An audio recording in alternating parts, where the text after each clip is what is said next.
Сәлем достар, менің каналыма қош келдіңіздер. Видеоны көрместен бұрын каналыма тіркеліп, қоңыраушаны баса кетуді ұмытпаңыздар. Видеомыздың тақырыбы әр үйдің асханасында табылатын микротолқынды пеш туралы болмақ. Микротолқынды пештің адам денсаулығына зияны туралы білгіңіз келсе, видеоны менімен бірге соңына дейін көріңіздер. Микротолқынды пеш ұялы телефоннан да қауіпті. Бұл туралы арнайы зерттеу жүргізген Елордадағы қалалық қоғамдық денсаулық сақтау департаментінің мамандары дабыл қағуда. Тәжірибе жасаған олар Оңтүстік Кореяда өндірілген техникалардың сәулелендіру деңгейін шектен тыс жоғарғы болғанын анықтаған. Ол тек астың құнарын құртып қана қоймай, құрамында өзгертетін көрінеді. Сондықтан мамандар микротолқынды пештен барынша аулақ болуға кеңес береді. Жапония 2020 жылдың соңына дейін микротолқынды пештен толық бас тартпақ. Себебі асыққанда асты тез жылытатын, қажет десеңіз шұғыл тағам әзірлеп беруге болатын микротолқынды пеш адам ағзасына орасан зор қауіп төндіреді екен. Алайда мұны бұқараның бірі білсе, екіншісі мүлде бейхабар. Микротолқынды пештерді тексерген мамандардың сөзінше, бұл техника 10 см қашықтықта 10 микроватт сантиметр квадраттан артық сәулелендірмеуі тиіс. Алайда кейбір пеш түрлері 61,3 микроватт сантиметр квадрат сәулені шығаратын белгілі болды. Әртүрлі маркалы 13 микротолқынды пеш қолданылған. Оларды арнайы өлшемдер алынады. Тексеріс кезінде Оңтүстік Кореяда өндірілген техника түрінің сәулелендіру диапазоны шекті нормадан 1,5-нан 4 есе дейін артық екені анықталған. Ал 10 және 50 см қашықтықта сәулелендіру мөлшері 10 микроватт сантиметр квадратқа жетпейтін Европа мен Ресейде жасалған микротолқынды пештер әлде қайда қауіпсіз екеніне көз жеткізілді. Микротолқынды пештен шығатын сәулелі толқындар жүрек, жүйке және эндокринді жүйені зақымдайды. Ағзадағы сау жасушаларды сәулелендіріп, қатерлі ісікке шалдықтыруы мүмкін дейді салалықтар. Алайда сауда орталықтарында бұл тауар түрлі толассыз сатылып жатыр. Микроволновканың ішінде ультратолқынды магниттер болады. Сол магниттер адамның ішкі құрылысына зиян тимеу үшін арнайы қақпақтар дайындап шығарылады. Тамақтың бетін сол арнайы қақпақтармен жапса, кішкене де болсын, зияны тимейді. Нұсқаулығы болса да пештен келетін қауіп қапшығында көрсетілмейді екен. Пеш тұрмақ шылымның сыртында зияндылығы деңгейі көрсетіледі. Сондықтан мамандардың сақтықта қорлық жоқ деген пікірде. Сатушылардың сөзінше микротолқынды пешті инструкция бойынша 5 жастағы балаларға қолдануға рұқсат етілмеген.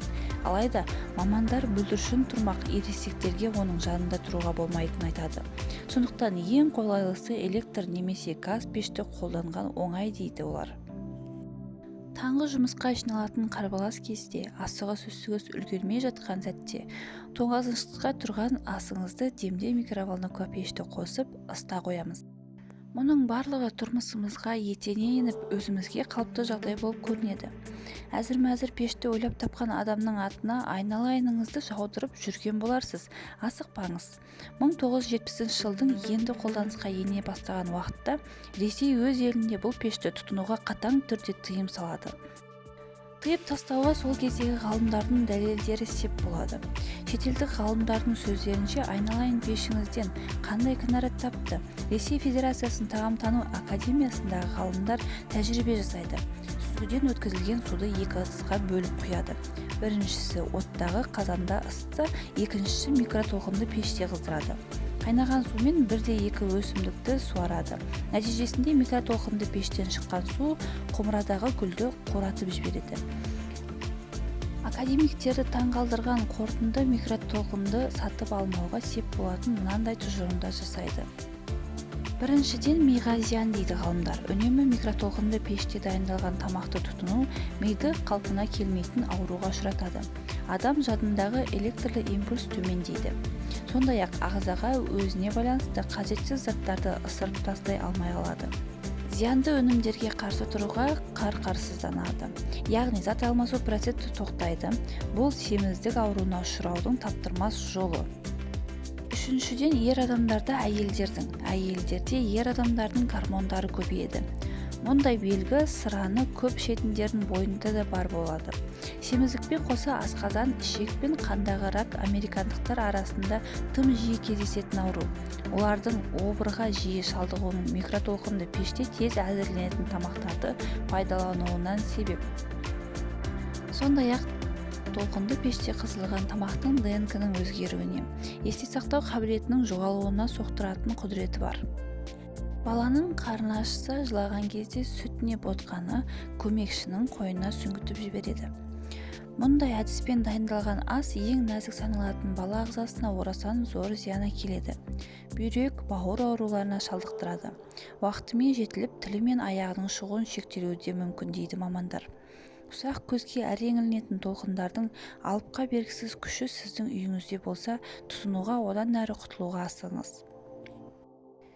Уақыт жоқ деп уақытқа бақырамыз. Осы біздер қай жаққа асығамыз? Микроволновка туралы жасаған видеом сіздерге ұнаса, лайк басып, комментарий жазуды ұмытпаңыздар.